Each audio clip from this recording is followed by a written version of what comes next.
y después las tengo que subir. Bien, vamos a retomar entonces. Digo, el artículo de Argenti Piovani, ¿qué es lo que nos propone? Nos propone un recorrido por algunas de las polémicas o de las discusiones en torno a las cuestiones epistemológicas.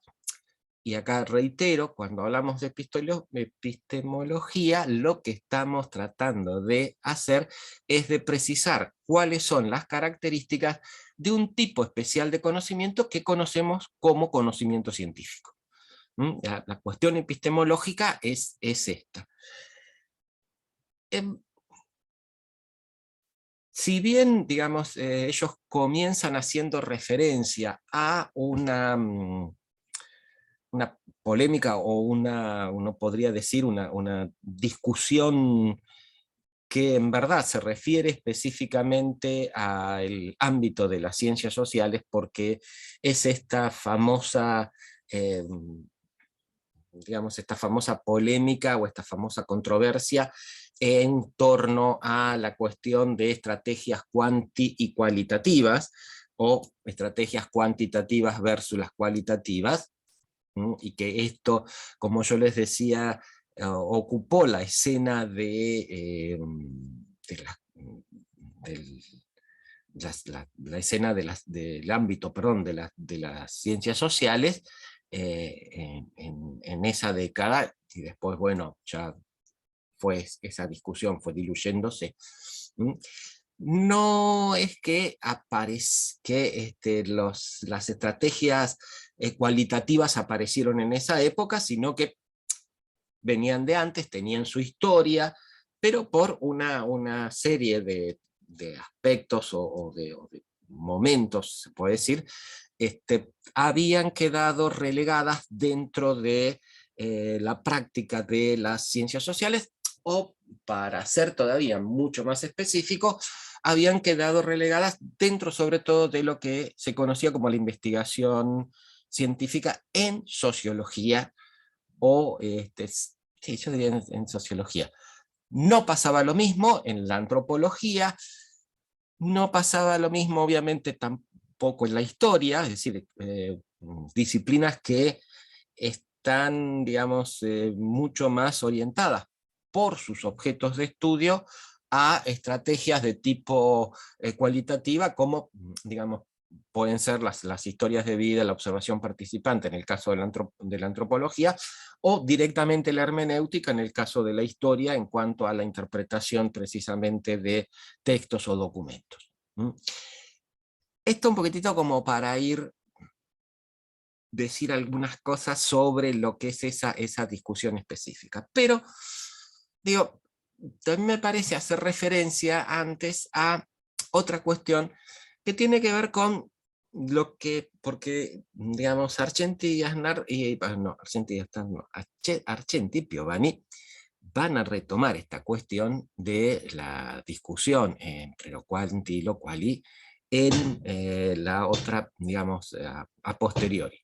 Pero van a empezar, o digamos, van a presentar primero la discusión que hubo, lo que ellos llaman, digamos, dentro de el ámbito, digamos, o el debate, como ellos dicen, el debate intrapositivista.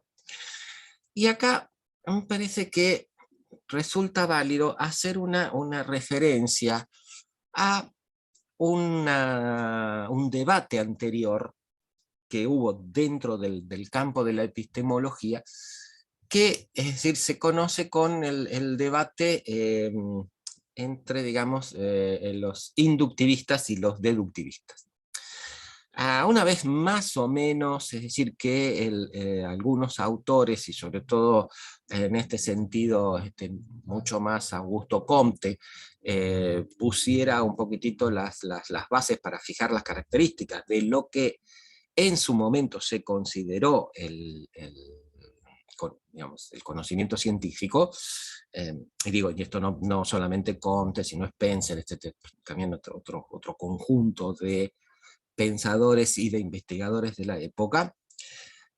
La primera polémica que va a surgir, o la primera discusión que se da, es entre estas dos posiciones que de alguna forma, digamos, son también, es la primera discusión en torno a métodos que, digamos, que se llevó a cabo.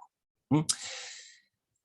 Y esto, digamos, ¿por qué? Porque también en esos momentos, como después lo mencionan Argenti y Piovani varias veces, había una visión monotécnica, podríamos decir, en el sentido de que el conocimiento científico tenía que tener un único método.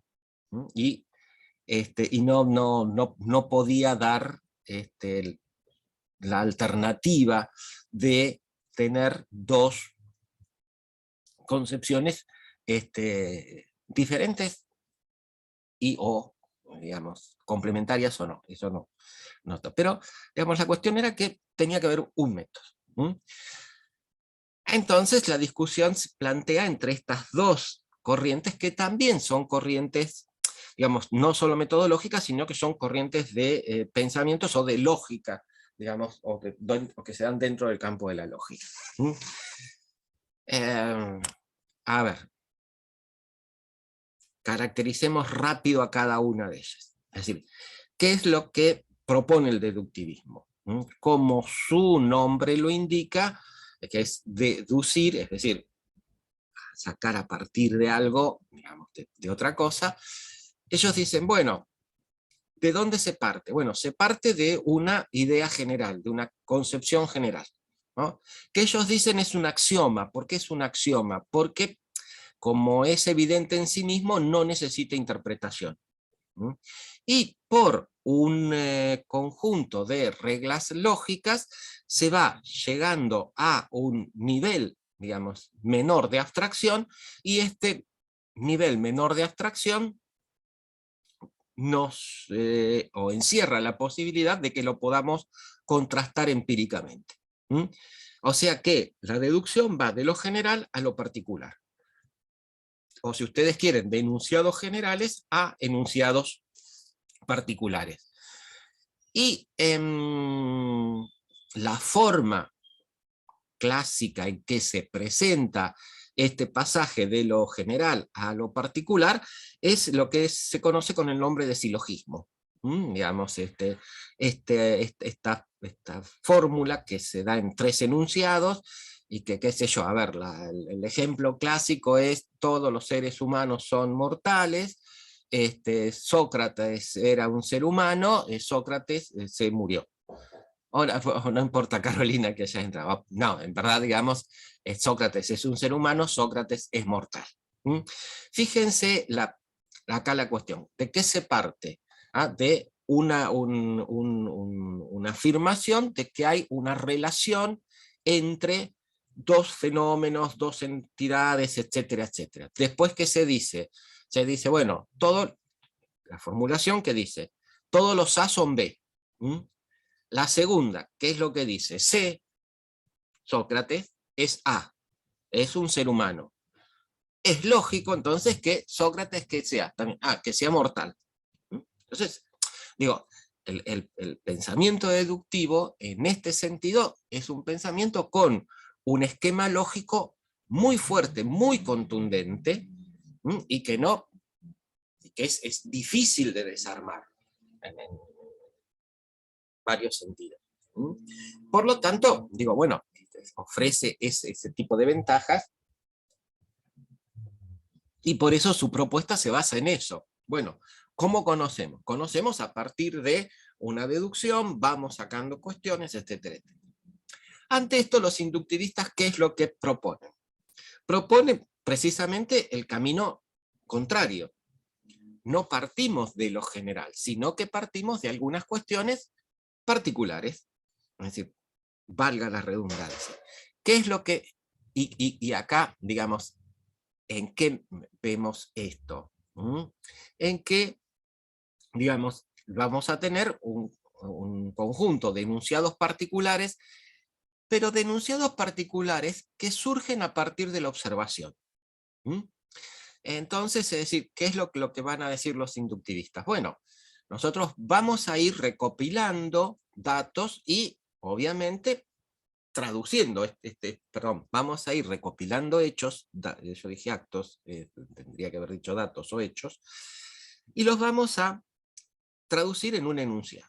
A ver, también un ejemplo clásico, sé yo, empezamos con el plomo, le aplico calor y se expande. El mercurio le aplico calor y se expande. Entonces el plomo se expande con el calor, el mercurio se expande con el calor, la plata se expande con el calor, el oro se expande con el calor, el bronce se expande con el calor, bueno, Es decir, ¿qué voy haciendo? Voy reuniendo una serie de datos, los traduzco en enunciados, ¿y qué es lo que dicen los inductivistas? Cuando tengo un número suficiente, ¿qué es lo que hago? Puedo, a partir de estos enunciados particulares, llegar a un enunciado de tipo general. Por ejemplo, todos los metales se expanden con el calor. Una vez que yo tengo este enunciado de tipo general, ¿qué es lo que puedo hacer? Bueno, lo puedo volver a traer hacia, digamos, lo empírico y me sirve como una cuestión de predicción. Entonces, si lo que estamos haciendo es un tendido de vías férreas, ¿qué es lo que vamos a hacer? Entre un y otro, digamos, riel, vamos a dejar un espacio. ¿Por qué? Porque, digamos, si en los días de calor esos rieles se van a expandir y si los pongo juntitos, se van a ir para arriba y me va a descarrilar el tren. Entonces, los inductivistas dicen, bueno, nosotros, ¿qué es lo que hacemos? Vamos entonces reuniendo estos datos, qué sé yo, llegamos a una ley de tipo general y esto nos sirve después para aplicar a una serie de cuestiones que tienen que ver con, nuevamente, lo material, lo empírico, lo que hacemos cotidianamente. Los inductivistas también dicen, bueno, nosotros tenemos que cumplir tres condiciones para que se pueda generalizar, o que un conjunto de enunciados particulares puedan llegar a constituir un enunciado de tipo general. ¿Cuáles son estas tres, o estos tres principios? Primero es que sea un número suficiente de casos. Y bueno, ¿qué es suficiente? Bueno, qué sé yo, a ver, y bueno, más que dos o más que tres, es decir, un número suficiente, tampoco en eso son muy precisos. La otra es que los casos se hayan llevado adelante en condiciones diferentes, es decir, no en condiciones similares. A ver, ¿qué es lo que quiero decir? Si una vez calenté el plomo en una fuente de calor, digamos, con origen en gas y en un recipiente, qué sé yo, de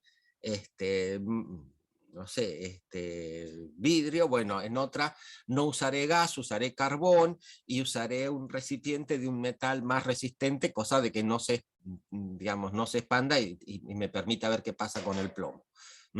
Bien, entonces, esto es lo que dicen. Segunda condición tiene que ser precisamente en condiciones diferentes. Y la tercera es que no aparezca ningún caso negativo. Es decir, que, digamos, yo no encuentre que por más que le aplique calor a un metal, ese metal no se expande. Si estas tres condiciones se cumplen, entonces, ¿qué es lo que podemos hacer? Podemos pasar de un conjunto de enunciados particulares a un enunciado de tipo general. La discusión entonces se da en estos términos. ¿Por qué? Porque, ¿qué es lo que van a decir los inductivistas? ¿Qué es lo que le van a decir los inductivistas a los deductivistas? Le van a decir, miren muchachos, lo de ustedes es muy lindo, lógicamente cierra, tiene una coherencia muy fuerte, etcétera, etcétera, pero en definitiva no me agrega nada al conocimiento. ¿Por qué no me agrega nada al conocimiento? Y porque estoy partiendo de una aseveración de tipo general. Si yo digo que todos los seres humanos son mortales, ¿qué es lo que me agrega al conocimiento el decir que Pepito o Sócrates es, digamos, mortal? Ya lo sabemos. Entonces, es decir, ¿cuál es la novedad? En cambio, nosotros sí podemos ofrecer novedades. ¿Por qué? Porque, digamos, observamos, qué sé yo. Los deductivistas le van a responder, tienen razón, qué sé yo, pero dice, ustedes se están olvidando de algo. ¿Ah? Y ese algo es que el enunciado de menor nivel de abstracción que nosotros, digamos, al que nosotros arribamos, es un enunciado que se puede contrastar con la realidad. Y en todo caso puede confirmar o disconfirmar o no confirmar el enunciado de tipo general. Es decir, hay una regla lógica que dice que la falsación del consecuente falsa el antecedente. ¿Por qué? Porque los inductivistas también le dicen, mire, lo de ustedes puede ser, digamos, tremendamente lógico, pero también puede ser algo totalmente, digamos, apartado de la realidad. Qué sé yo, si yo parto de un axioma de que, digamos, todas las vacas vuelan y que, digamos, Jacinta es una vaca, Jacinta vuela. Y yo, la deducción, desde el punto de vista de la lógica del pensamiento, la hice correctamente. Pero, digamos, extraigo una conclusión que no tiene nada que ver. Por eso que los deductivistas dicen, bueno, pero nosotros sí lo que podemos hacer es contrastar esto con la realidad. Bueno, sí, dicen, pero, digamos, si contrastan, ¿qué es lo que obtienen? Una cuestión negativa. Tampoco, digamos, es para decir tanto. En cambio, los inductivistas dicen, nosotros sí podemos avanzar en el conocimiento científico porque, bueno, presentamos estas cosas. Ahora, los deductivistas le dicen, no, a ver, sí, muchachos, ustedes muy lindo, agregan, qué sé yo, dice, pero reveamos algunas cuestiones. ¿Por qué? Dice, porque ustedes, dice, lo que están diciendo es que parten de una observación, y que esa observación es neutral. Es decir, que no hay nada que empañe o que enturbie esta mirada que es solamente racional. Y que, por lo tanto, digamos, no tiene ningún tipo de presupuesto ni nada por el estilo. ¿Ah? Pero, obviamente, lo que le van a preguntar los deductivistas es decir, bueno, en ese caso, ¿ustedes observan todo lo que pasa? Y los científicos dicen, no. Ah, claro, no. Y bueno, entonces, ¿qué observan? No, nosotros observamos aquellos aspectos que resultan centrales. Ah, divino, ¿y quién te dijo que son centrales esos y no otros? Es decir, lo primero que le van a decir los deductivistas, ¿por qué? Porque el inductivismo insiste en esto. Insiste que el primer paso del conocimiento científico es la observación. Y esa observación es una observación neutral, es una observación no condicionada, ¿no?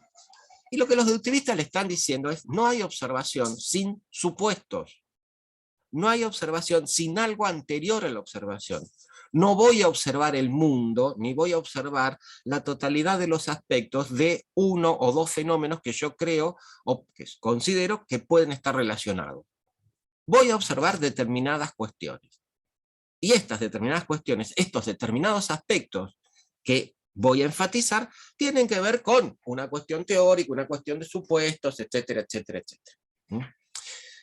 Bueno, sí, bueno, qué sé yo, puede ser, pero igual nosotros, ¿qué es lo que vamos a hacer? Vamos a, bueno, seguir sumando casos, etcétera, etcétera. Bueno, muy lindo la Tatiana. Dice, pero, a ver, ustedes me dicen de observar. Y acá los deductivistas le dicen, ustedes están confundiendo algunas cosas. ¿Qué estamos confundiendo? Están confundiendo observación con percepción. Dos individuos pueden observar lo mismo y sin embargo percibir cosas diferentes. Que estemos observando un mismo objeto, un mismo fenómeno, no quiere decir que percibamos lo mismo. No, pero eso, a ver cómo es, qué sé yo. No, esto es así. Es decir, a ver, a mí me tocó cuando era mucho más joven estar en una investigación que se hizo en un instituto de epidemiología en cuanto a lo que eran las lecturas de placas de pulmones por médicos radiólogos. Es decir, ahí no podía llegar a decir que había una cuestión de preparación diferente ni nada por el estilo. ¿Sí? ¿Cuál fue una de las cosas que encontramos en esa investigación? Que había un 30% de diagnósticos diferentes. Es decir, médicos especializados mirando una misma radiografía diferían por lo menos en un 30% en los diagnósticos. Entonces, digamos, pueden también, hay multiplicidad de ejemplos de esto, de que, digamos, lo que estamos viendo, lo que estamos observando, no quiere decir que lo percibamos de la misma manera. Entonces, y en esta cuestión, en diferenciar la observación con la percepción, ¿qué es lo que hay? Bueno, hay elementos ideológicos, hay elementos culturales, etcétera, etcétera, etcétera. Entonces, digamos, acá hay otra cuestión. Y la última crítica que el deductivismo le va a hacer al inductivismo es que ellos dicen, bueno, ustedes me dicen que hay una serie, tienen una serie de casos, qué sé yo, etcétera, etcétera, y que de allí pueden llegar a una generalización. Lo que dicen los deductivistas es, no hay ningún principio lógico que a mí me diga que porque encontré 1.000.000 de casos, el próximo caso va a ser igual a ese. Porque ahí lo que me están diciendo ustedes es que el futuro va a ser igual al pasado. Y no hay ningún principio lógico que me diga esto, ¿no? Lo que yo puedo en todo caso hablar es de una probabilidad de que esto pase. Los inductivistas dicen, bueno, me parece bárbaro, qué sé yo, bueno, nosotros entonces, en vez de decir que el sol va a salir mañana, vamos a decir que el sol probablemente salga mañana. A ese último... Sí, Antonio. A ver, la crítica, o una de las críticas de fondo es esta, que los deductivistas le dicen, no hay principio lógico que avale que, por más que yo tenga un conjunto de casos a mi favor y de datos, digamos, en donde pruebe determinada relación, esta se me dé en el siguiente. No hay principio lógico, es decir, el principio lógico siempre te lleva a la cuestión de la incertidumbre o de la probabilidad. Sí, puede ser.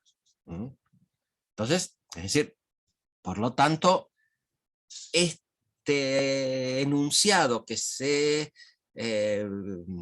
formulaba en forma general y en forma de asertivo, es decir, de una afirmación contundente, de decir, bueno, todos los metales se expanden con el calor, ¿no? Dice, bueno, en los deductivistas habría que reformularlo un poquitito, habría que, digamos, hacerle unos retoquecitos, porque, ya les digo, no es así, esto es una probabilidad. Bueno, perfecto, dicen los inductivistas, bueno, entonces nosotros vamos a decir que, digamos, es probable que el sol salga mañana. Ah, bueno, qué lindo, ¿lo solucionaron? Sí, lo solucionaron. No lo solucionaron. ¿Cómo que no? Si estamos diciendo que es probable. Bueno, perfecto.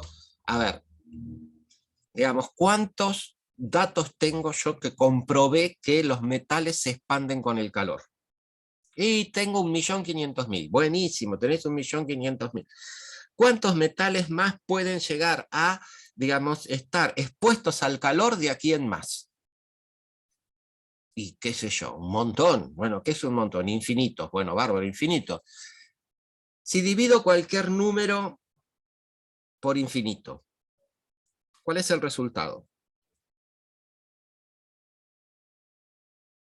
Te los digo, 0. ¿Qué probabilidad hay que el próximo metal se expanda con el calor? 0. Por lo tanto, fíjense que acá la cuestión va en el campo de la lógica. Es lo que les están planteando los deductivistas. En el campo de la lógica no hay principio que me asegure eso. No lo puedo llegar a decir. Esto es muy claro en este sentido. Bueno, está bien, pero en el campo de lo empírico nosotros podemos decirlo así, sí, pero en el campo de la lógica no. Por lo tanto, ahí hay una especie de límite en esto. No obstante, digamos, los inductivistas siguieron con su forma y por eso que recuerden ustedes que Marradis dice, bueno, ¿cuál fue la primera, digamos, el primer enfoque de la ciencia? Bueno, fue el método experimental.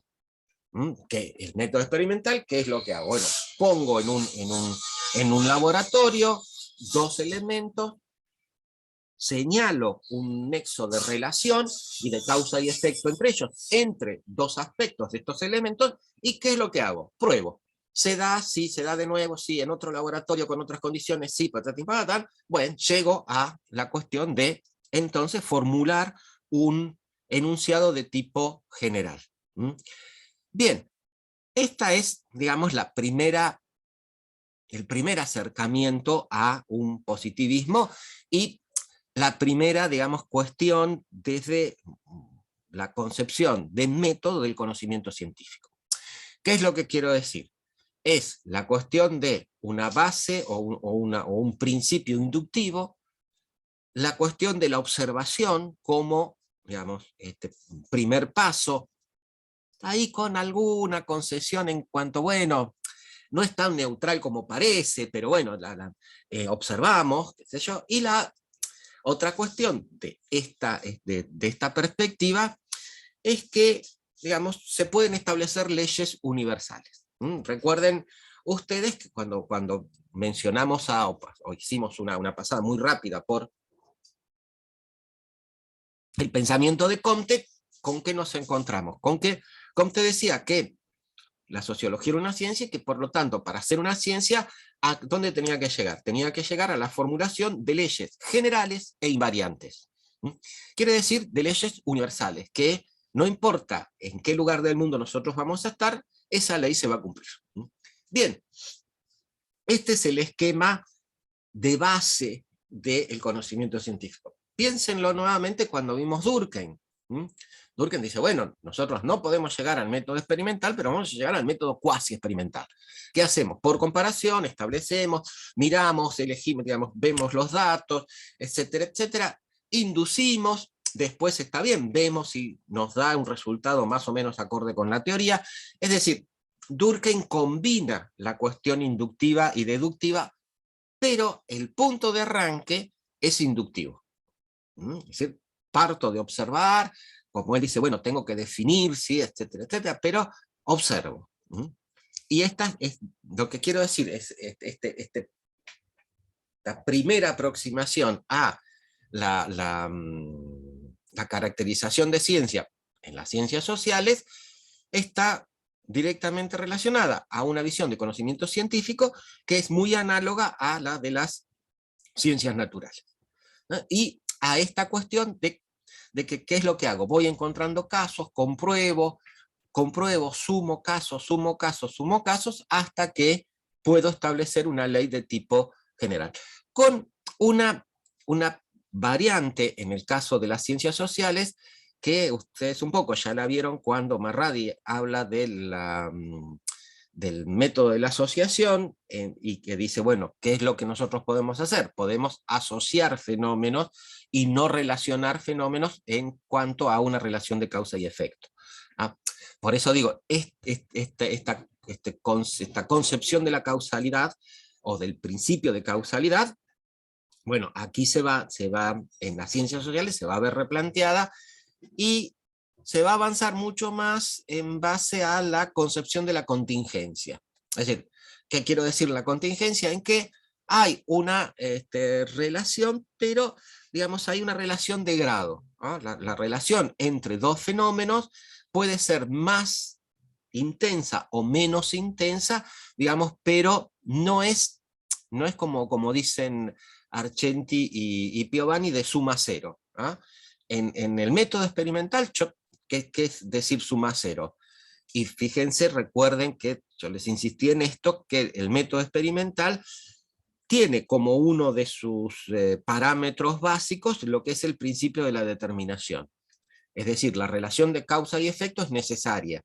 ¿Qué quiere decir esto? Que si aparece la causa, sí o sí tiene que aparecer el efecto. Y si está el efecto, sí o sí, yo tengo que encontrar la causa. Si no, para el método experimental no hay relación de causalidad. ¿Mm? En las ciencias sociales, nosotros decimos, bueno, acá hay una cuestión de grados, ¿no? Esto puede estar, sí, se puede dar, depende en un mayor número de casos, en un menor número, digamos, tengo entonces una relación de contingencia, ¿no? En cuestiones que puedo ir, qué sé yo, diciendo, bueno, a ver, la población rural es, menos afecta a los... eh, a la introducción de cambios en sus estilos de vida, ¿no? Entonces, bueno, ¿qué es lo que hago? Bueno, voy a ver, digamos, qué es lo que defino como familias rurales, bueno, tengo que hacer toda una serie de cosas, pero, y voy a ver que sí, se puede ser que en el 70%, 75% de los casos se me den, el 25% no. ¿Mm? Por lo tanto, ahí tengo esta cuestión de contingencia. Es decir, se me da en un número importante, o como a veces decimos, significativo de casos. Entonces puedo decir que hay una relación entre vida rural y mantenimiento de pautas o conservadurismo, como ustedes quieren llamarlo. Bien. Ahora, la cuestión es que este debate entre el inductivismo y el deductivismo, digamos, no se terminó en el siglo XIX, sino que de alguna forma siguió, ¿no? Y por eso digo, en el siglo XX tenemos una continuidad de esto, en que en la posición o en la cuestión de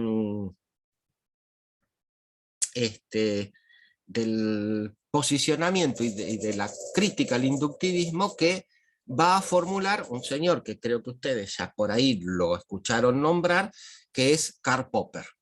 El texto de Popper, Conjetura y Confirmaciones creo que se llama, en verdad aparece, me parece a finales de la década del 40, pero se traduce al inglés en la década del 50.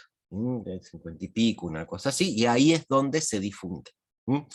Ahora, Popper, digamos, en este sentido, va a, y en esa época, a polemizar con un grupo de epistemólogos, filósofos, etcétera, etcétera, que están reunidos en Viena, que se llaman el Círculo de Viena, con una orientación neopositivista o neoinductivista muy, muy fuerte. Y Popper, ¿qué es lo que va a retomar? Va a retomar la crítica al inductivismo, ¿no? Y él va a decir, bueno, sí, muchachos, todo muy lindo, qué sé yo, pero nuevamente, el punto de partida del conocimiento no es la observación. Y la otra cuestión que él va a plantear, va a decir, bueno, a ver, el inductivismo no pudo encontrar una salida a esta crítica de que la sumatoria de casos no es suficiente base como para establecer un enunciado de tipo general. Pero dice, lo que tenemos que recordar es que dentro de la lógica hay otro principio, que es el principio del modus tollens. ¿No? Si quieres se lo escribo, parece que es... ¿dónde lo pongo? Espera un poquitito que... Acá. Sí. Tollens. No, perdón, modus tollens. Algo por el estilo. ¿A qué hace referencia este principio? Este principio dice que si bien un número indeterminado de casos negativos no me da la suficiente base como para establecer un enunciado de tipo general, un caso negativo sí me da la base suficiente para establecer un enunciado general, digamos, en este caso, que niegue lo anterior. Yo puedo decir, bueno, el que me aparezca 1.000.000 de cisnes blancos, no me da suficiente base desde el punto de vista lógico para decir todos los cisnes son blancos. Ahora, la aparición de un cisne negro sí es suficiente base para ¿qué? Para decir que no todos los cisnes son blancos. ¿Me supe explicar en esta cuestión? Por eso que digamos, lo que Popper va a decir, bueno, este principio, entonces, gracias Soriano y Santina, este principio de la contrastación, acá hay que reformularlo. ¿Ah? Y él, digamos, lo va a reformular en cuanto a qué, en cuanto a que él va a decir, bueno, acá hay que pasar a otro principio. ¿Y cuál es ese principio? El de la falsación. Es decir, ¿por qué? Porque, a ver, a Popper lo que le interesa es diferenciar entre lo que es el conocimiento científico y lo que él dice es el conocimiento pseudocientífico. Es decir, a Popper lo que le preocupa es que hay ciertas concepciones o ciertas teorías dentro, sobre todo, de lo que pueden ser las ciencias sociales, y él, digamos, principalmente toma como críticas o enfoca sus críticas a las teorías de Freud y de Adler, porque dicen, bueno, estas teorías tienen una explicación para todo, y pase lo que pase, ellos, digamos, tienen, supuestamente lo pueden explicar. Entonces, esta no es una teoría científica. Entonces, él hace una referencia en uno de sus escritos a la teoría de Adler y dice, bueno, va un tipo caminando y escucha a alguien que pide auxilio porque está, digamos, ahogándose en un río, qué sé yo, y bueno, el tipo se tira. Entonces, ¿qué es lo que dice Adler? Bueno, que funcionó en él esta cuestión de el instinto de ayuda y de solidaridad, y por lo tanto, digamos, los valores hicieron que se arrojara. Y dice Popper, bueno, y pasa la misma situación, pero la resolución es contraria. El señor sigue caminando, qué sé yo. Entonces Adler que diría, bueno, es decir, siguió caminando porque el instinto de conservación hizo que primara esto sobre... Entonces él dice, bueno, si hay explicación para todo, la teoría no es científica. Por eso que él dice, bueno, ojo, si uno lee la teoría de Adler, se encuentra con que este ejemplo que da Popper no es del todo adecuado. Es decir, pero dejemos eso por el momento un poquitito de lado. Digamos, Popper, ¿qué es lo que dice? Bueno, es decir, la teoría científica, y además por una cuestión, si se quiere también, de cuestión que ha estado viendo, es decir, las teorías científicas cambian, son refutables. Entonces, si yo tengo una teoría que es irrefutable, no es científica. Entonces él dice, bueno, acá algo pasa. Entonces, es decir, por eso a él le interesa esta cuestión de qué teorías son científicas. Sobre todo en la lógica de la investigación científica, los pone tremendamente bien. Entonces, hacia ahí, hacia donde va él con es decir, con sus preocupaciones. Y por eso dice esto, bueno, a ver, la cantidad de casos no me da. Entonces, es decir, si la cantidad de casos no me da y sumar casos no me agrega validez a lo que estoy diciendo, yo tengo que buscar otro principio. Y ese principio es el de la falsación. Ahora, esto tiene que ver con la otra cuestión anterior que él dice, bueno, entonces, y con esto que yo les comentaba, que el primer paso no es la observación. Y él lo dice muy claramente. El primer paso son hipótesis. Yo tengo que tener algún supuesto y supuesto más, si se quiere, o formulado en forma más sistemática, que a mí me diga que, digamos, y que aparezca ese supuesto o esa hipótesis como una anticipación de cómo se mueve determinado espacio de la realidad. Qué sé yo, la cuestión de las leyes de la gravedad. Bueno, si dejamos caer un objeto desde, qué sé yo, va a caer a determinado ritmo, velocidad, etcétera, etcétera, etcétera. Entonces, es decir, lo que él está diciendo es, bueno, yo primero tengo una hipótesis, es decir, primero tengo un supuesto de cómo esta parte del mundo puede llegar a funcionar. Una vez que tengo ese supuesto, voy a la observación. Sí, Oriana. No, está bien, pero comentame. No sé. Bueno, es decir, bueno, no tengas problema, no tengas problema. Es decir, por eso el método que o él va a titular o va a llamar a su método, el método hipotético deductivo. ¿Sí? parto de una hipótesis, deduzco. Tiene una frase muy linda, él dice que las hipótesis son como redes que tiramos al mar. Que puede ser que las traigamos nuevamente totalmente vacías, o que las traigamos totalmente llenas de peces. Entonces, es decir, con todas las cuestiones intermedias. Lo que él quiere decir, bueno, yo las hipótesis las tiro, ¿no? Ahora, ¿qué es lo que pasa? Busco los datos, es decir, que confirmen esa hipótesis, y él dice no, y acá está la aparición de otra cuestión, que es la hipótesis nula o la hipótesis negativa. Es decir, aquella que niega lo que yo supuestamente quiero encontrar. ¿Por qué? Porque él dice, bueno, si la acumulación de casos no es un criterio lógico que a mí me permita generalizar, ¿cuál es el criterio lógico? La negación de eso. Bueno, tengo que buscar el caso negativo. Si no encuentro el caso negativo, ¿qué es lo que puedo decir? Que este enunciado, que fue formulado en la hipótesis, es válido. Y él ahí dice, ojo, la ciencia nunca, el conocimiento científico nunca va a llegar a la verdad, siempre a la verosimilitud. ¿Por qué? Porque el conocimiento científico es cambiante, las teorías se refutan, etcétera, etcétera, etcétera. Por lo tanto, fíjense cómo cambió acá la cuestión. Ya no empezamos por la observación de los datos. Empezamos, digamos, por formular una hipótesis. Una vez que formulamos la hipótesis, ¿qué es lo que vamos a buscar? ¿Vamos a buscar confirmarla? No, vamos a buscar disconfirmarla. Es decir, vamos a buscar contrariarla. Si no la podemos contrariar, la vamos a aceptar como válida.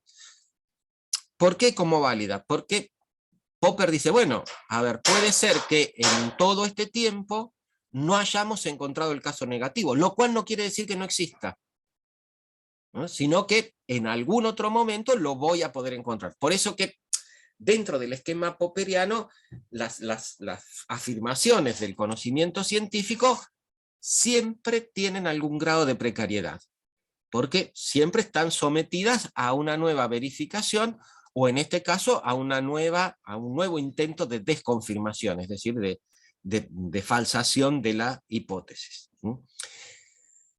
Ahora, con todo esto, él que es también lo que va a decir, él va a decir, bueno, en base a esto se formulan afirmaciones, qué sé yo, en base a esto también se elaboran teorías, etcétera, etcétera, etcétera. Y las teorías, como él dice, van cambiando. Ahora, ¿por qué van cambiando? Y esto tiene que ver con cómo Popper piensa la evolución del conocimiento científico. Y él dice, bueno, van cambiando por la cuestión de los casos negativos. En las teorías, digamos, bien formuladas, con ciertos grados de precisión, etcétera, etcétera, en algún momento empiezan a aparecer casos negativos, es decir, casos que no son congruentes con la teoría. Entonces, bueno, acá pasa algo, es decir, ¿qué quiere decir en esto que pase algo? Quiere decir que, bueno, o bien yo tengo que retocar un poquito la teoría sin modificarla en lo que es su núcleo más sustancial, o bien, digamos, tengo que ver, digamos, si hay algún otro tipo de elemento que me puede explicar dentro de la concepción de la teoría esta variación o este caso negativo. Esto creo que pasó con Urano, que fue el último planeta que se descubrió, o no sé si fue Plutón o Urano, bueno, no me acuerdo ahora, chicos, pero bueno, tómenlo como ejemplo. Es decir, supónganse que el último planeta que se había observado era el de Plutón, no, Urano, perdón, era Urano, ¿no? Y Urano, qué sé yo, no coincidía en su órbita con las predicciones de la teoría, digamos, según las leyes de gravedad de Newton. Había diferencias, es decir, ¿y esto cómo se veía? Bueno, porque se calculaba la cuestión de las distancias, de las masas, de las atracciones entre los planetas, el Sol, etcétera, etcétera, y se decía, bueno, Urano tendría que estar en tal lado. Y no, el tipo estaba en otro, ¿no? Entonces, es decir, apareció un caso negativo. ¿Esto qué es lo que hacía? Tiraba abajo la teoría de la gravedad newtoniana, digamos, de las relaciones entre distancias, masas, digamos, y masas de los cuerpos. Dice, bueno, podía ser, pero todo lo demás funcionaba de acuerdo a esto. ¿Qué es lo que estaba pasando? Bien, allí surgió entonces la hipótesis de que Urano no era el último planeta, había algún otro. Se hicieron todos los cálculos en base a las desviaciones que tenía Urano de lo que tendría que ser su órbita si no existiese ningún otro planeta. Se calculó la masa del planeta, la distancia, etcétera, etcétera, y después de unos años se encontró a Plutón. Entonces vean ustedes cómo, digamos, hay un caso negativo y esto obliga a toda una cuestión de revisar, no solo la teoría, sino de revisar la cuestión empírica. Entonces, es decir, en base a esto, ¿qué es lo que va a decir Popper? Popper dice que las teorías tienen determinada cobertura explicativa. ¿Qué quiere decir con esta cuestión de cobertura explicativa? Que me explican una porción más o menos significativa de casos dentro de una parte de la realidad. Ahora, esto no quiere decir que no empiecen a aparecer casos negativos. Entonces, es decir, cuando aparecen casos negativos, dice Popper, bueno, una de las cuestiones es revisar la teoría, revisar los casos, etcétera, etcétera. Siguen habiendo casos negativos, por lo tanto, ¿qué es lo que se supone que desde el punto de vista científico tenemos que hacer? Dice, bueno, tenemos que descartar la teoría esa. Y por lo tanto, ¿qué? Elaborar una nueva teoría. Pero Popper dice, ojo, en esta nueva teoría, o esta nueva teoría que elaboramos, no solo tiene que explicar los casos negativos que aparecieron, sino que tiene que explicar estos casos negativos más todos los otros positivos que la otra teoría también explicaba. Por lo tanto, ¿qué es lo que dice Popper? Que las nuevas teorías tienen mayor cobertura explicativa. Es decir, me pueden explicar más casos que las anteriores. Por eso se da esta cuestión del avance del conocimiento científico, y este avance del conocimiento científico tiene que ver, según Popper, con lo que se llama la historia interna de las ciencias. ¿Qué quiere decir la historia interna de las ciencias? Quiere decir la historia de las diferentes concepciones teóricas que fueron formulándose en esa disciplina científica, cómo fueron variando, qué datos se encontraron, qué datos hicieron que esto varíe, etcétera, etcétera, etcétera. Entonces, Popper dice, bueno, el conocimiento científico avanza. ¿Avanza por qué? Avanza porque puede formular hipótesis. Estas hipótesis después yo las pongo a prueba con la realidad, en el sentido de que de encontrar casos, no. ¿De encontrar casos positivos? No. En el sentido de buscar casos negativos. Si no lo encuentro, esto es válido, lo acepto como tal, me ayuda para conocer la realidad más a fondo, bueno, etcétera, etcétera, etcétera. Digamos, esta es la postura popperiana, o esta cuestión del método hipotético deductivo o del principio de falsación. Bien, esto fue tomado, digamos, así, digamos, como ahora nuevo parámetro de lo que era el conocimiento científico, y con todas estas, si se quiere, concepciones alrededor. Las teorías tienen cobertura explicativa, las últimas teorías tienen una cobertura explicativa mayor que las anteriores, por eso son mejores teorías, las teorías son comparables, y como ya les digo, empezamos con las hipótesis, observamos, no es que juntamos datos, sino que no encontramos el dato que disconfirme, seguimos aceptando esto y tenemos un conocimiento que es válido y no verdadero. Bien, todo este andamiaje empieza a ser puesto en duda por otro señor, también en el siglo pasado, que se llamó Thomas Kuhn, que del cual por ahí ustedes también ya escucharon hablar. Thomas Kuhn es un epistemólogo, derivó epistemólogo, él viene de las ciencias físicas, y su texto, digamos, que arma nuevamente el despelote, aparece en la década del 60, no sé si 1962 o 1963, y se llama La estructura de las revoluciones científicas. Y es su tesis de PhD, de Philosophical Doctoral, que en esos momentos era el grado máximo de posgraduación al que uno podía aspirar. Para llegar a eso, ¿qué es lo que hace Thomas Kuhn? Revisa toda la historia del conocimiento científico, o mejor dicho, de cómo los científicos hicieron ciencia, o si ustedes quieren, de cómo se llevó a cabo el conocimiento científico, en el área de la física. Es decir, no es que era el área de las ciencias sociales, no es que era el área, qué sé yo, de las cosas, no, sino el área de la física. Es decir, no se podía poner en duda que si había algo que o una disciplina que no permitía dudar de su condición de ciencia, era la física. Bien. Kuhn, entonces, va a hacer una mirada sobre cómo los físicos hacían ciencia. Y ahí se va a encontrar con una primera cuestión. Y él dice que, en verdad, la ciencia es un proceso histórico continuo.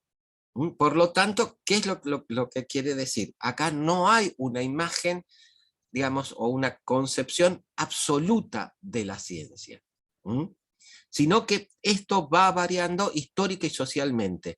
¿Y por qué socialmente? Porque él dice, bueno, está la comunidad de científicos, ¿no? Y esta comunidad de científicos dentro de cada disciplina es lo que, digamos, va a determinar qué es lo que podemos aceptar como conocimiento científico, como teoría científica y como métodos, prácticas, etcétera, etcétera, etcétera.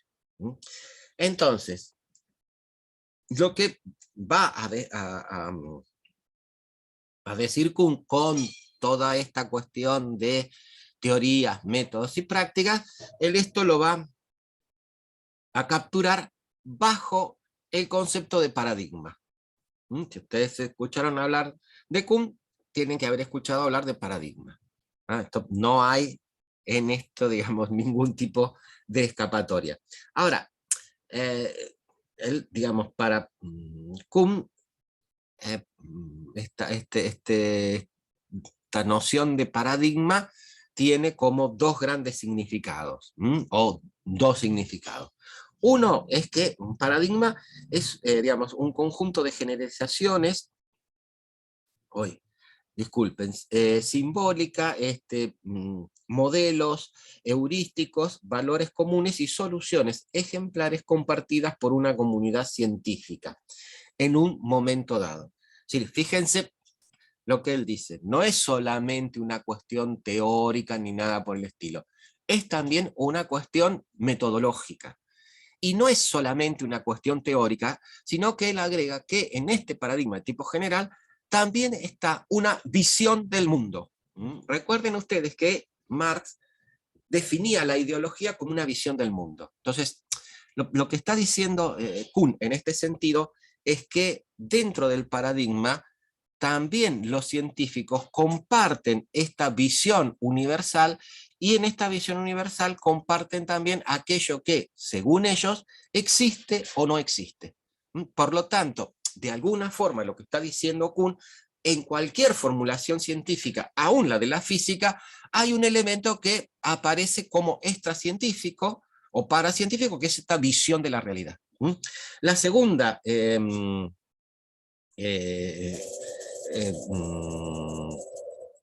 concepción de paradigma es que, digamos, aparece como una solución ejemplar relativa, no, como una concepción, perdón, ejemplar relativa a la solución exitosa de algún tipo específico de problema científico. Es decir, la segunda concepción de paradigma está más relacionado con una teoría específica, por decirlo de alguna forma. Ahora, es decir, por lo tanto, Kuhn dice, bueno, aquí la cuestión es cómo estos paradigmas van sucediéndose en el curso de la historia. Y él allí hace una concepción, o formula una concepción de lo que es, digamos, la evolución de las disciplinas científicas. él dice, en toda disciplina científica hay una etapa anterior que es la etapa preparadigmática. ¿Qué quiere decir con esto?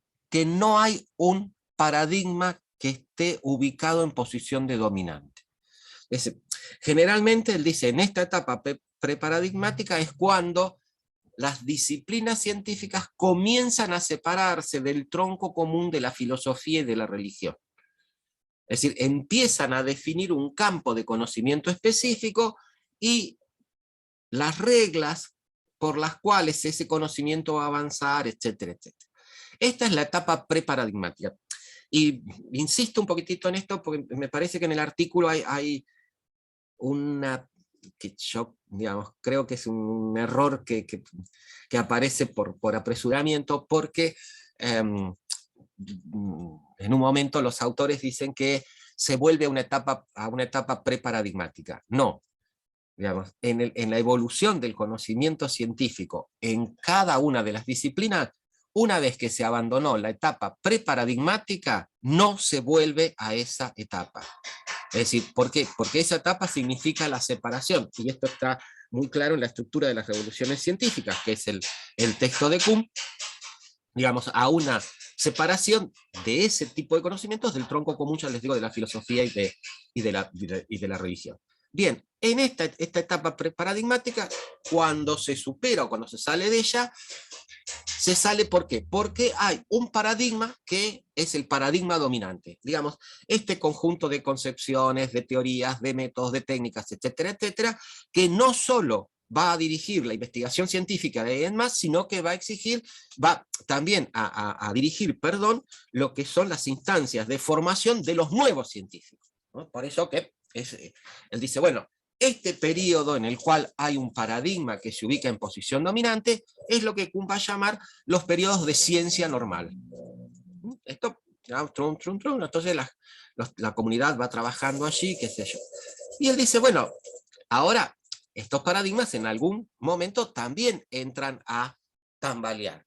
Y él dice, en este sentido se va a apartar un poco de Popper, porque no solo porque él va a usar otro término, que no es el de casos negativos, sino el de anomalías, pero él va a decir, ojo, las anomalías están por ahí desde el principio en que una teoría, digamos, o que un paradigma se formuló y empezó a ser aceptado.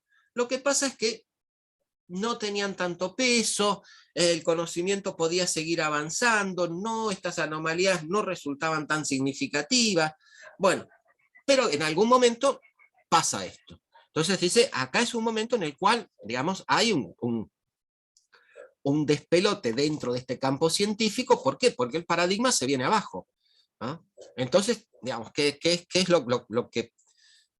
lo que pasa? Bueno, que va a haber una etapa en la cual van a surgir diferentes paradigmas que van a intentar reemplazar a este que está en decadencia. ¿Ah? Él lo que dice, esta etapa es una etapa de revolución científica. Es decir, los tipos no se ponen de acuerdo, hay diferentes concepciones, etcétera, etcétera. ¿Ah? Pero vuelvo a decir, es una etapa en donde hay varios paradigmas, no hay una cuestión preparadigmática, ¿no? Sino que hay varios paradigmas en punto. ¿Qué es lo que pasa? Uno de estos, por una serie de circunstancias, en las cuales va a tener que ver con, digamos, su confirmación o la cuestión de contrastaciones empíricas, qué sé yo, va a ir colocándose en posición dominante y por lo tanto va a dar origen a un nuevo periodo de ciencia normal. Por eso que Kuhn va a llamar a su libro, digamos, la estructura de las revoluciones científicas. ¿Por qué? Porque él va a decir que el conocimiento avanza a partir precisamente de estos procesos de replanteo, de revoluciones, etcétera, etcétera, etcétera. Y va a agregar otra cuestión, y esto sí, digamos, acá muy claramente en una posición contraria a la de Popper, que él va a decir, las teorías no son medibles, no son mensurables. Lo que surge de las revoluciones científicas no es una teoría que englobe a la otra ni nada por el estilo. No, eso es una teoría totalmente distinta. Y él toma el ejemplo de la teoría de Newton en comparación con la teoría de Einstein. Es decir, de la teoría de Einstein, que es posterior, a la de Newton. Dice, el universo, el mundo que me plantea Einstein no tiene nada que ver con el que me plantea Newton.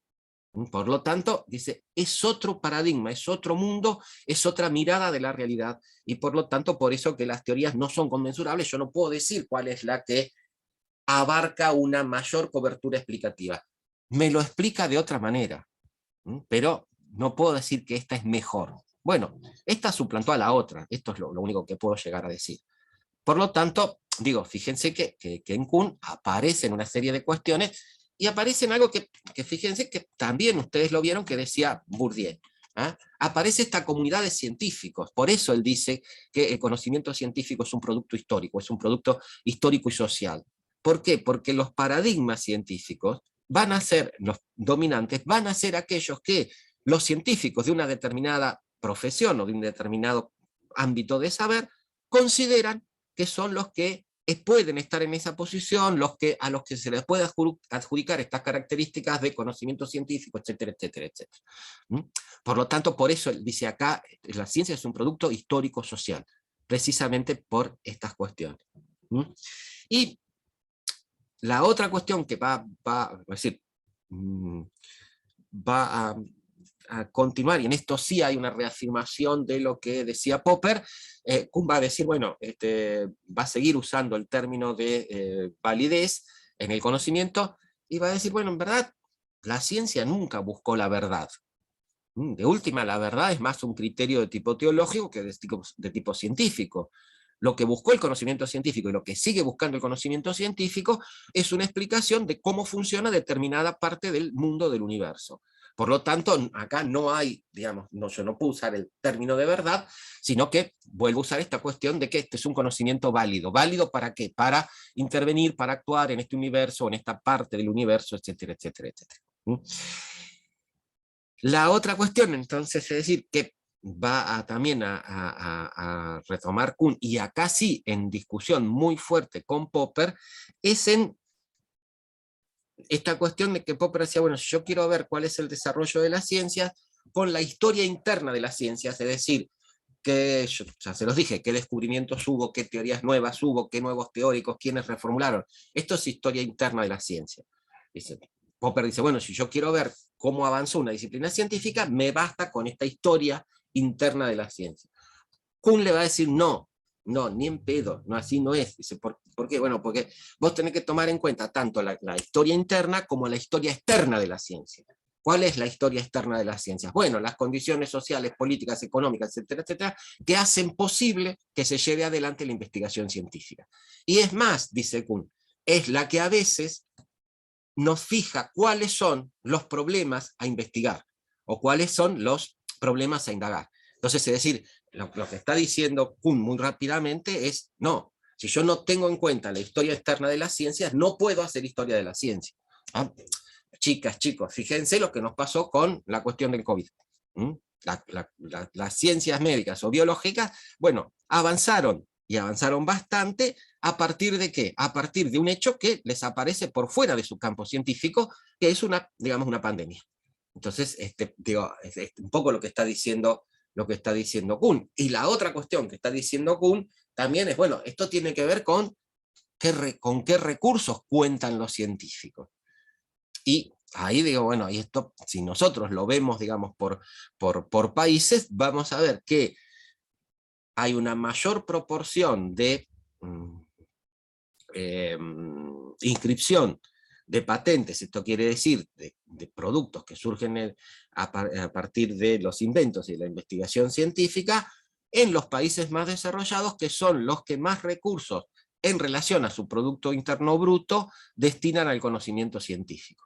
Por lo tanto, digo, en este sentido, Kuhn está marcando algo que es a tener en cuenta, en el sentido de que, ojo, acá si no tenemos en cuenta cuáles son los recursos, quiénes apoyan, qué sé yo, no podemos hablar de un conocimiento científico o de una evolución del conocimiento científico.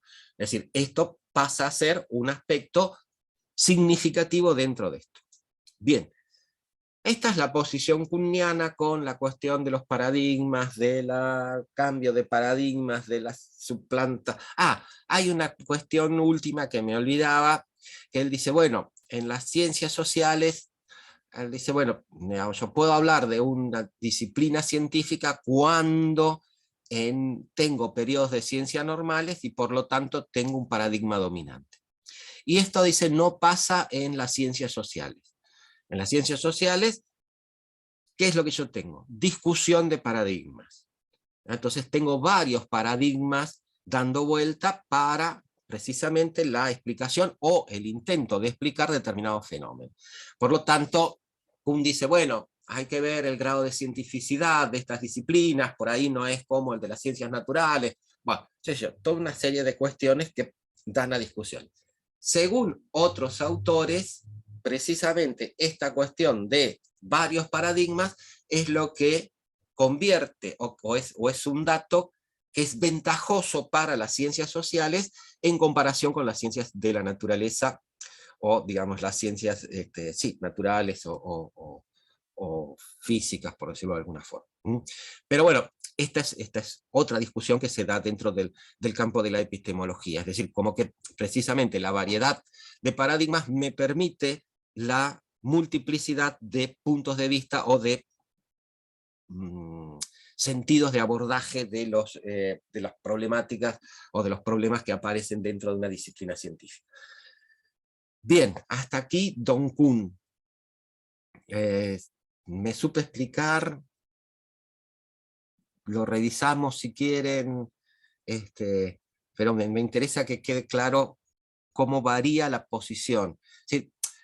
Y acá una cuestión más. Es decir,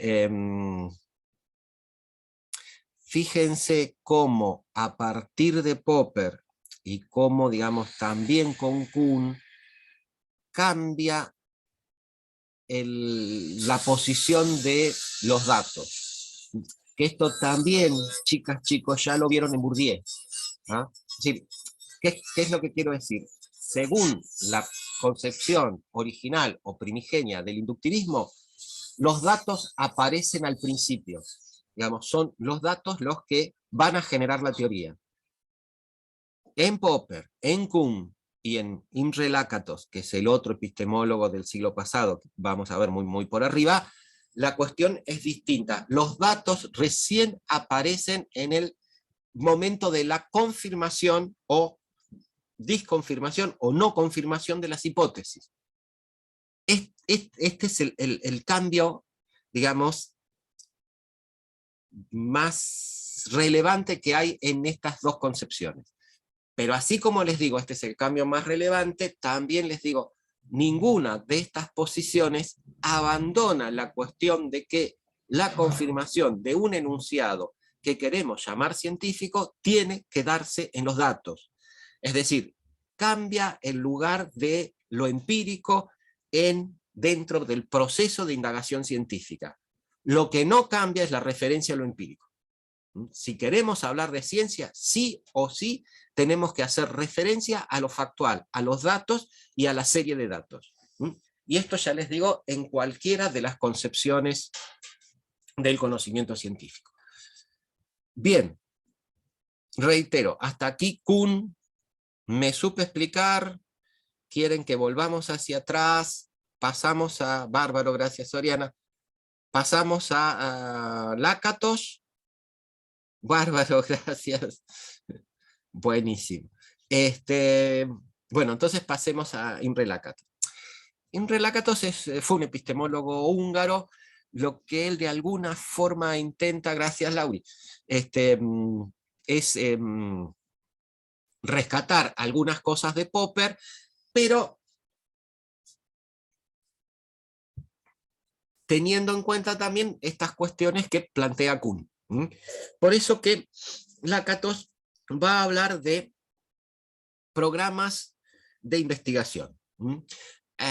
Y en este sentido, ¿qué es lo que digo? Va a tomar una posición más cercana a la de Kuhn, en cuanto a que la ciencia es, digamos, un producto histórico social. Va a decir, hay programas de investigación que ubican también en posición central, no tanto en posición, para él no va a ser tanto en posición dominante, eso es más kuhniano, pero digamos sí en posición central, en un determinado momento dentro del ámbito de una disciplina científica.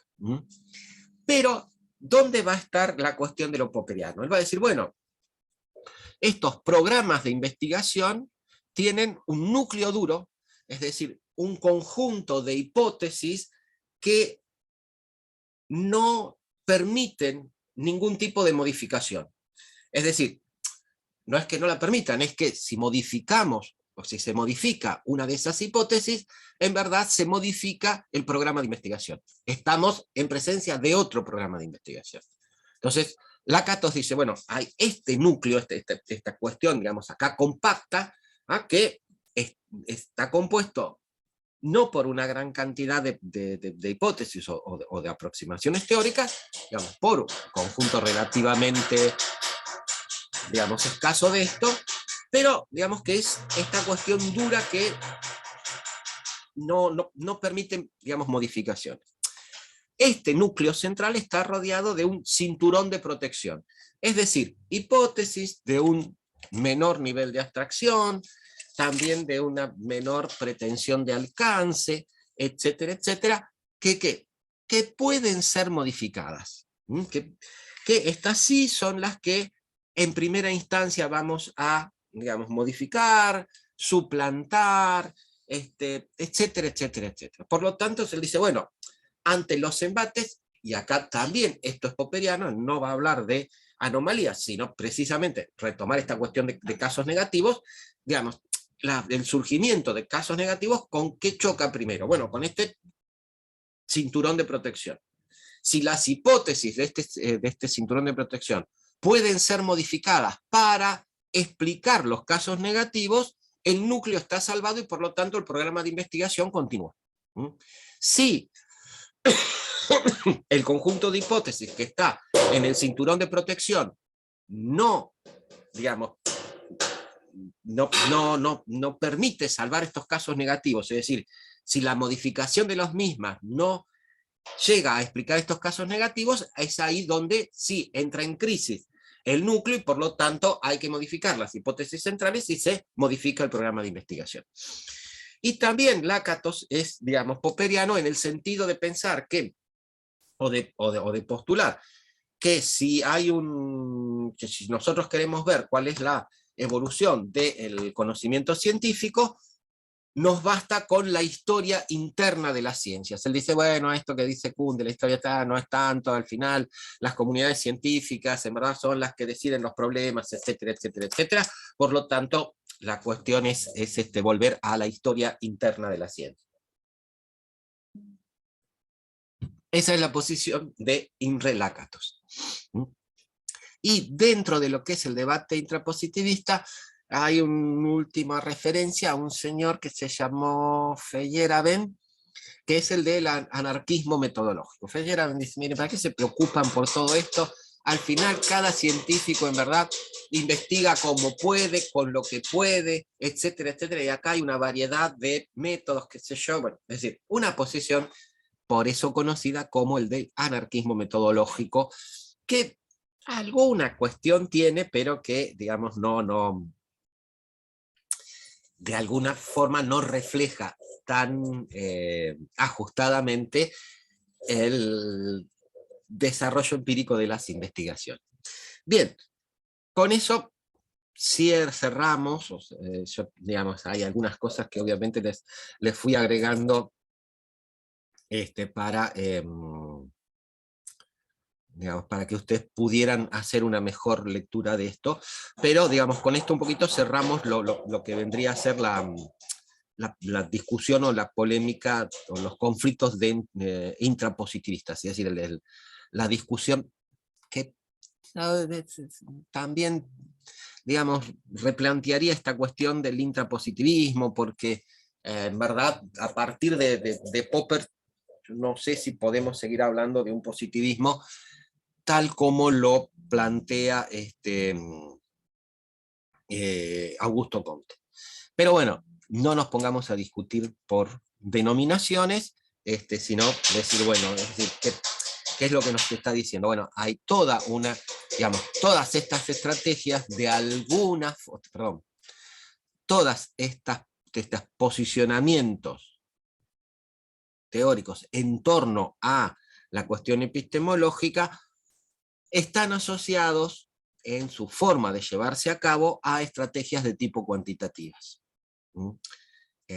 Por lo tanto, por eso decimos, más es un debate dentro del campo cuantitativista que dentro del campo del positivismo. Pero esa sería otra discusión aparte.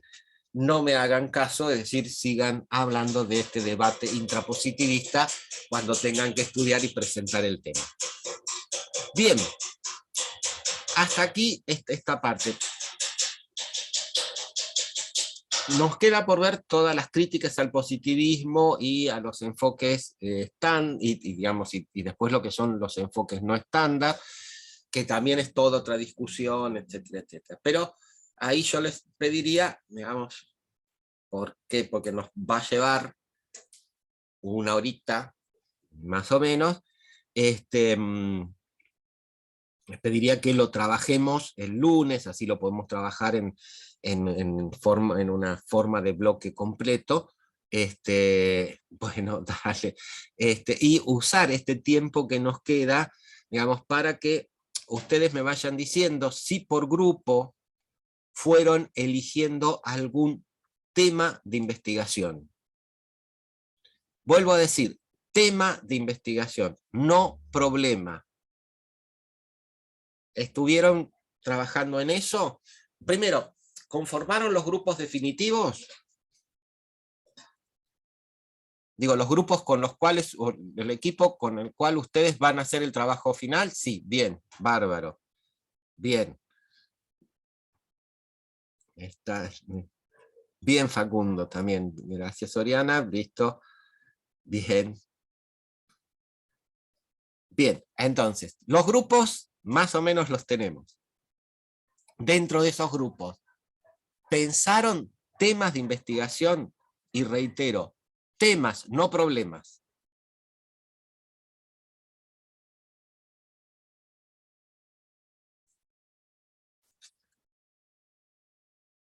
Bárbaro, Facundo. Bueno, contame.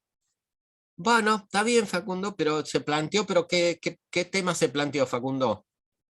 Abrí el micrófono si querés. No, profe, decía que plantearon algunas cosas, pero no se llegó a nada concreto. Hablamos así por encima, pero no hablamos mucho. Así que ya para el fin de semana ya definir y ir para adelante. Igual planteamos algunas cosas que estaban buenas. Bueno, ¿sobre qué estaban discutiendo, Facundo? A mí me había gustado la parte de la cuarta unidad sobre temas de patrones de consumo de las sociedades. Ajá. Y un compañero también había planteado el tema de las noticias falsas, no sé, habían planteado algo así. Las fake news. Claro, con el tema, que es un tema nuevo en realidad. Sí, Lo que sí, yo quiero sí. estudiar es un tema más, yo supongo que está muy investigado, lo de los patrones sociales y esas cosas. Está, pero no viene mal. Bueno, sí, Karina, pero espera un poquitito que termino de charlar con Facundo. Este, mm, Digo, no, no está mal esta cuestión de replantear esos, digamos, patrones de consumos culturales y digamos, siempre, si bien es un tema que tiene investigaciones, pero siempre es factible de encontrar algo, digamos, relativamente novedoso. Por lo tanto, digo, ahí no habría problema, Facundo, en que elijan cualquiera de los dos. Es decir, se puede elegir, incluso el de patrones, lo podemos ver desde distintas perspectivas, pero digo, los dos temas que están proponiendo, los dos son factibles de convertir en problemas de investigación. Así que bueno, decídanlo y el lunes lo charlamos. Profe, consulta, los temas pueden ser más o menos parecidos porque ahora que Facundo dijo esto, en mi grupo se planteó algo no desde los fake news, sino desde la sobreinformación que hay, digamos. Sí, sí, sí, Carolina, es decir, a ver, el tema puede ser el mismo, después vamos a ver que un tema puede dar origen a, qué sé yo, 5 o 10 problemas de investigación. Ok, No, en eso no hay historia, digamos. bueno, bárbaro. Y bueno, No, no, nosotros como para no parecer repetitivos, pero en mi grupo se planteó esto y ahora que lo escucho a él, que más o menos tiran por ahí del no. tema del lado de la información. Bueno, Ok, entonces es decir, listo, entonces el lunes lo empezamos a charlar para convertir ese problema, ese tema en un problema. ¿Está? bárbaro. A ver qué me dice Augusto. A ver, Karina, todavía no tengo la consigna para la unidad 3, la voy a tener el lunes, porque bueno, todavía hay grupos que faltan exponer de la unidad 2, entonces por eso todavía no la terminé de pensar. Pero el lunes la tengo y se las comento y ya después la subo, digamos, bien formulada a la U24. O sea que dame hasta el lunes. Augusto, hola profe, con nuestro grupo habíamos pensado como tema de investigación la crisis financiera 2008 y las consecuencias que tuvo. Sí, Augusto, como tema está bien, tendríamos que precisar un poquitito cuál sería un problema dentro de esto. Digamos, ¿qué queremos investigar de la crisis financiera del 2008? Las circunstancias que llevan a que se desate el núcleo de, digamos, que hace que esto se propague, las consecuencias específicas dentro del mercado hipotecario, la propagación de una crisis que en principio aparece en un determinado país, como es Estados Unidos, y por la quiebra de Lehman Brothers, cómo esto se internacionalizó, cuáles fueron las consecuencias para los países más desarrollados o los menos desarrollados, consecuencias de qué tipo, económicas, financieras, sociales, etcétera, etcétera, etcétera. El tema está buenísimo, Augusto. Lo que tendrían que ir precisando son la cuestión de qué aspectos quieren ver de esto. Es decir, pero el tema da para formular un problema de investigación o varios problemas de investigación. Sí, fueron muchos los problemas. Bueno, sobre esto. Pero me gusta, claro, estamos en el mismo grupo, deberíamos profundizar, todavía no está decidido, en el impacto que tuvo en los países no desarrollados. Buenísimo, buenísimo. No adivino tu nombre, tengo el COM2 y no sé cómo llamarte, pero es una buena posibilidad esta de... Ah, Victoria, ¿qué tal? Bueno, Victoria, sí, estas cuestiones, sobre todo, digamos, a partir... Bueno, no, está bien, pero bueno, ya sé que sos Victoria, listo, ya después me voy a acordar. No, a partir de allí sí, sobre todo, bueno, a través de qué canales, es decir, podemos ver cómo afectó a los países no desarrollados, qué sé yo, de acuerdo a, qué sé yo, el grado de endeudamiento que tenían o las políticas económicas y sociales que pudieron implementar para contener el impacto de esto. Se puede trabajar y se puede trabajar, digamos, muy bien en cuanto a, a poder formular un problema de investigación, ¿no? Pero si ya definen por países no desarrollados, es un primer elemento de precisión con respecto al problema. lo que tendríamos que ver es tratar de encontrar algún otro aspecto propio de estos países desarrollados que nos permitan digamos, a visibilizar o visualizar, mejor dicho, el por qué hubo diferentes, si se quiere, impactos en estos países. Digo, no fue lo mismo el impacto en Argentina que en Brasil, o que en Colombia, o que en Costa Rica. Es decir, la cuestión es, bueno, ¿por qué estas diferencias? ¿Qué es lo que los explican? Las políticas de los gobiernos que había, es decir, el grado de endeudamiento que había con, digamos, es decir, que tenían estos países con la cuestión internacional, el grado de giros de capitales al exteriores que hubo en esos momentos, es decir, de lo que se llaman los activos externos. Es decir, por eso digo, hay un conjunto de aspectos, lo cual no quiere decir que nos quedemos con uno de estos, pero que podíamos empezar a ver en el sentido de tratar, exacto, especificando, pero ya les digo, hay un primer paso muy importante en decir, nos queremos centrar en los países no desarrollados. Eso sería. Ahora, pensemos, digamos, en lo que quiero decir. Ustedes me dicen, bueno, ¿cuáles fueron las consecuencias? Yo les preguntaría las consecuencias, ¿en dónde? Ya me lo dijeron, en los países no desarrollados. Pero ¿en qué aspectos? ¿Hacia dónde voy a centrar la mirada? Las consecuencias en los aspectos de salud, de educación, de administración de justicia, en los aspectos puramente económicos, dentro de los aspectos económicos, en los aspectos de inversión, de expansión del mercado, de empleo. ¿Me sé explicar en cuanto a lo que les estoy pidiendo? Sí, sí, profe. Nosotros es que estábamos, o sea, no lo terminamos de decidir en sí, pero lo que queríamos hacer era eso, los impactos económicos que tuvo en los países no desarrollados, o quizás centrándolo más en Argentina, Bien. y después esos impactos económicos cómo desembocan en un descontento social.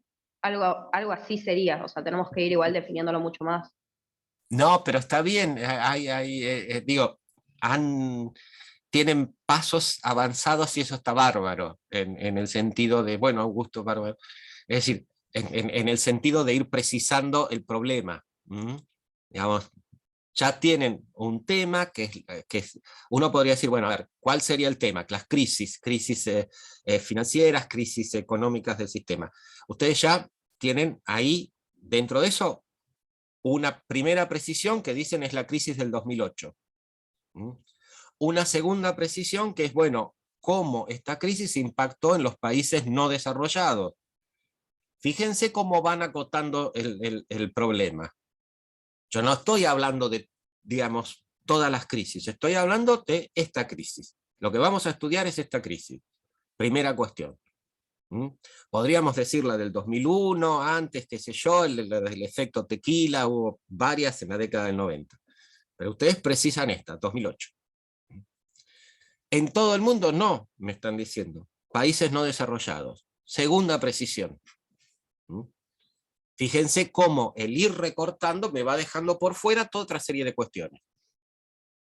Y esto es fundamental para definir el problema. Entonces, repiénsenlo, repiensen en esto que ustedes me decían. Bueno, ¿nos vamos a centrar en Argentina? Buenísimo. Buenísimo. ¿No? Centrémonos en Argentina, me parece totalmente válido, con lo cual todavía recorto más.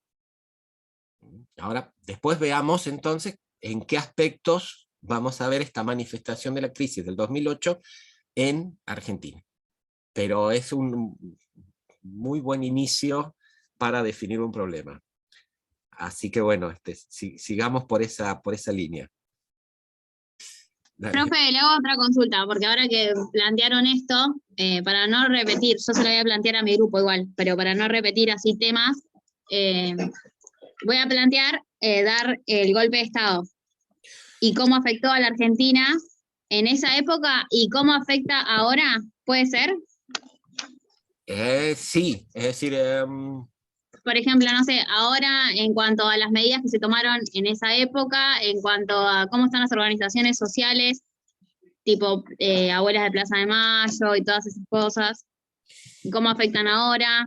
El tema de, no sé, que leí el otro día en las noticias de la gente que por ahí se quiere hacer un ADN para ver si es hijo o nieto de desaparecidos, y si no nacieron o no están en determinadas fechas, no se los toman. Ah, ¿Pueden ser desde ese punto de vista? también puede ser, Carolina, es decir, tendríamos que charlarlo un poquitito más para ver precisamente hacia dónde quieren apuntar. Por lo que vos me estás diciendo, ahí hay una cuestión de problemas de identidad, es decir, todo esto que tiene que ver con la búsqueda de hijos y ahora, digamos, más centrado en la búsqueda de nietos. Claro. Digamos, y bueno, y cuáles son, podemos ver cuáles son sí, digamos, cuáles son los mecanismos, cuáles son las condiciones, cuáles son las posibilidades, digamos, para las personas que lo quieren hacer. Por esto que vos decís, bueno, hay restricciones, no hay restricciones. La otra cuestión, si esto de alguna forma está reglamentado por una legislación, por prácticas de los organismos que están en esto, se puede hacer se puede formular un problema allí. Habría que ver, digamos, cómo lo vamos precisando, Carolina, pero es factible armar un problema. Ojo, de lo otro que me habían planteado también, digo, decídanlo, pero de ahí se puede armar. Ahora, fíjate cómo lo tenemos que Se presentar. trabó, profe. Podemos ver también cómo se presenta esto en los medios de comunicación masiva, qué pasa ante la aparición de un nuevo nieto, qué lugar se le da dentro del espacio de estos medios. Hay muchas aristas allí para ver, ¿no? Digamos, qué pasa con los organismos, es decir, con abuelas. Se puede hacer una cuestión, digamos, esto que te estoy diciendo, Carolina, es tratar de manifestarte que se pueden formular diferentes problemas con respecto a esto que me estás planteando. Bueno, profe, gracias. Igual lo voy a hablar con mis compañeras, se los voy a plantear para ver si podemos evitar por ahí repetir un tema, y ya que se puede dar así un hecho económico o un hecho histórico, como quieren dar los chicos, capaz que si les gusta, podemos plantearlo, y la clase que viene le podemos consultar. Bueno, a ver, yo lo que les pediría, y esto, digamos, para todos los grupos, es que en la semana que viene, lunes y jueves, ya terminemos de presentar los temas y veamos si podemos formular los problemas. Por lo tanto, digo, los grupos que todavía no tienen pensado nada, comiencen a pensarlo, y el lunes lo charlamos, y a ver si entre lunes y jueves, o entre toda la semana, yo puedo abrir, digamos, un espacio en donde, digamos, ustedes propongan, vayan proponiendo los temas y yo los pueda ir leyendo en el AU24, pero digo, pensemos que ya la semana que viene vamos a estar en la primera semana de junio. Entonces, empecemos a darle tiempo a esto, porque si no, no vamos a llegar. Entonces, digo, así como los tres grupos que hoy expusieron su tema, digo, tengámoslo para el lunes, y entre lunes y jueves pasamos de un tema a un problema, o intentamos pasarlo. Fiorella, sí, ¿qué querías decirme? Profe, te quería mencionar que con nuestro grupo también habíamos charlado y estábamos entre dos temas. Uno era la educación y cómo nos afectó la pandemia, Bien. y otro era acerca de la tasa de delitos respecto al grado de asistencia social del Estado. Ah, está interesante. Los dos están interesantes, Lorena. No, perdón. Sí. Fiorella. Y los dos, digo, sí, habría que a ver, para el lunes, si es posible, elijan uno y empezamos a trabajar en ese para formular un problema. Digamos, sobre la cuestión de educación, podemos, en pandemia se hicieron investigaciones, pero, digamos, no, ni por broma está el tema agotado. Hay muchas posibilidades de plantear problemas de investigación allí, Fiorella. Y Claro.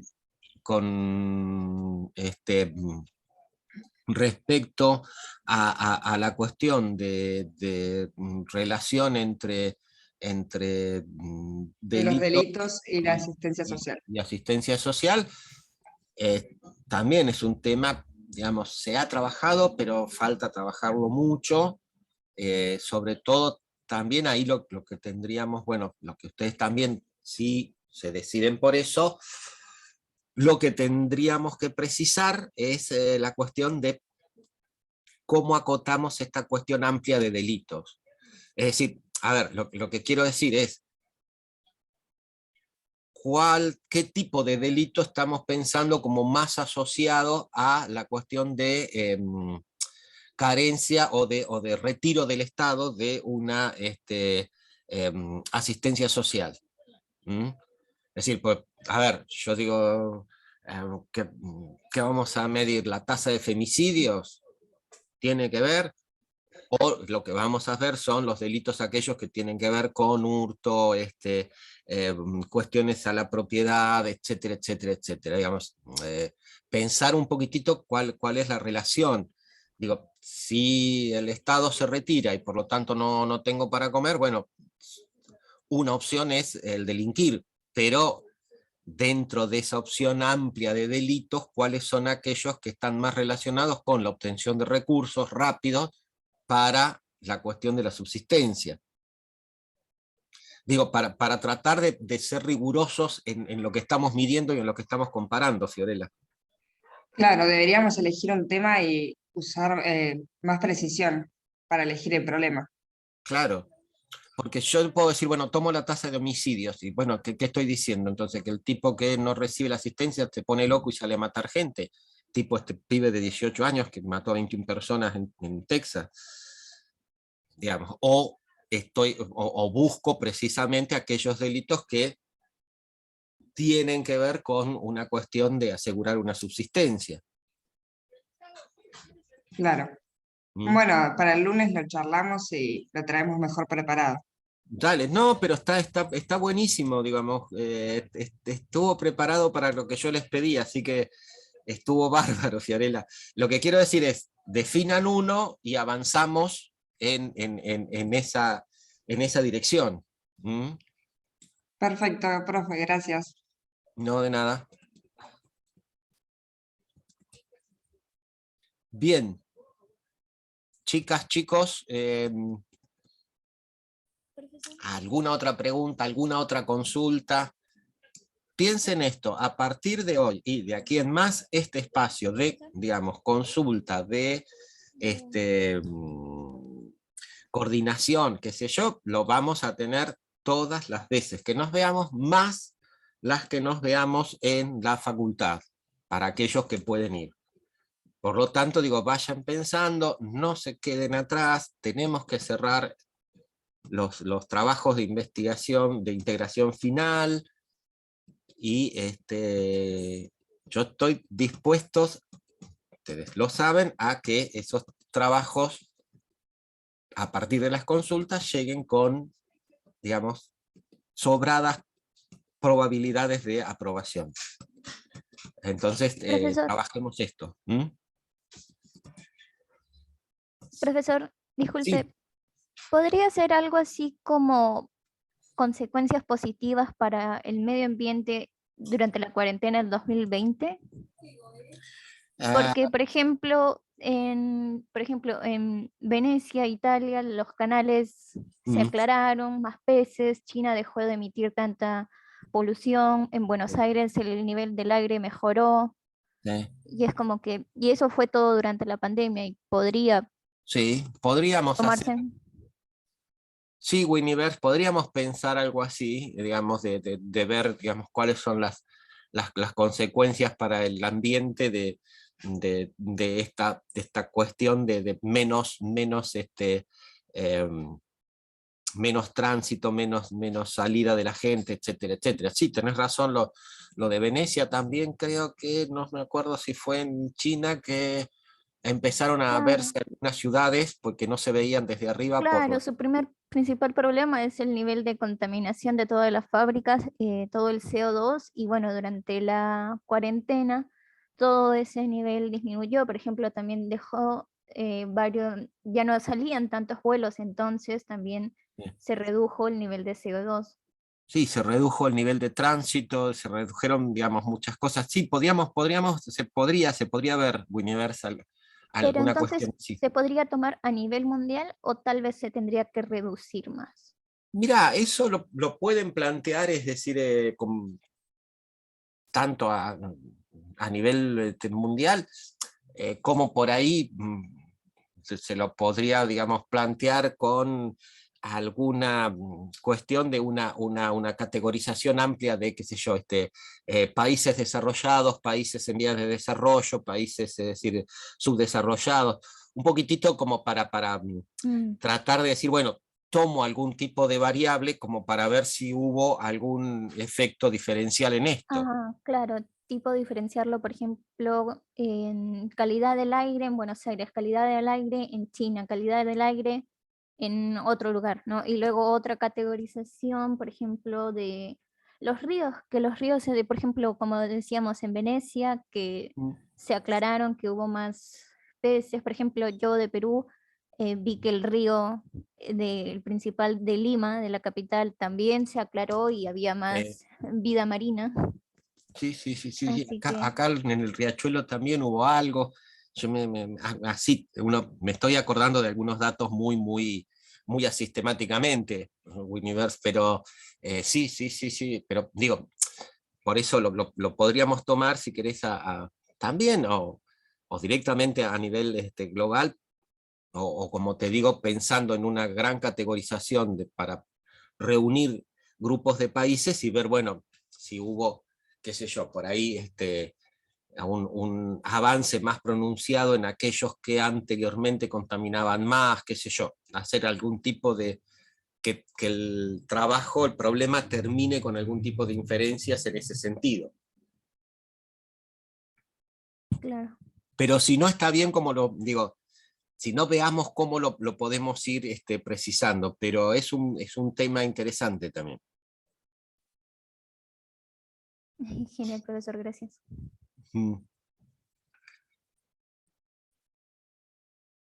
Bien, chicas, chicos, ¿algún otro?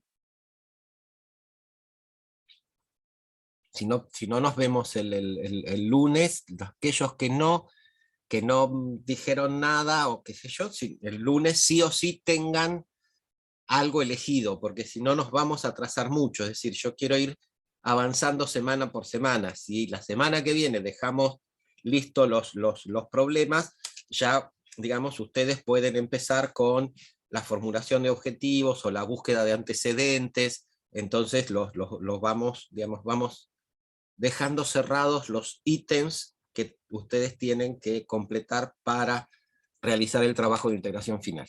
Por Entonces, cierto, por ejemplo, a la bibliografía o en la búsqueda de antecedentes, por ejemplo, respecto a lo del, por ejemplo, impacto ambiental durante la cuarentena, creo que hay muchos más artículos periodísticos, sí, trabajos de investigación en sí. ¿Se podría usar los artículos periodísticos? se pueden usar, Winiverse. Bueno, nos vemos, Victoria. Se pueden usar Winiverse, pero lo que nos interesa más es si hubo algunos proyectos de investigación sobre eso. Bueno. Ojo, hay artículos, vos fíjate, en donde hacen referencia. A ver, en ese sentido me parece que hay algunos documentos muy interesantes del grupo de expertos en la cuestión ambiental de Naciones Unidas. Nos vemos, Santina. Que ahí sí tienen más, están más cercanos a la cuestión de investigación científica, Winiver, se pueden usar artículos, pero digo, si ustedes encuentran muchos artículos, fíjense que en los mismos artículos muchas veces hay referencia a cuáles son los estudios en los cuales ellos se basan para escribir los artículos. No se queden solo con el artículo. Hagan esa búsqueda. En el caso, digamos, que decidan por ese tema y todo lo demás. Pero hay. Bueno, Winnie.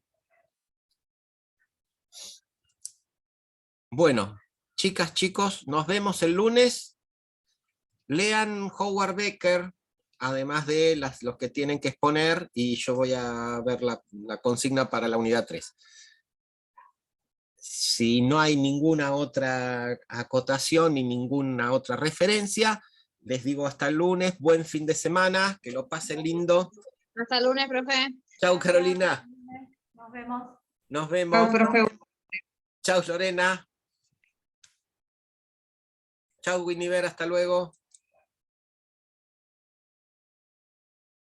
Chau, Gabriela, nos vemos.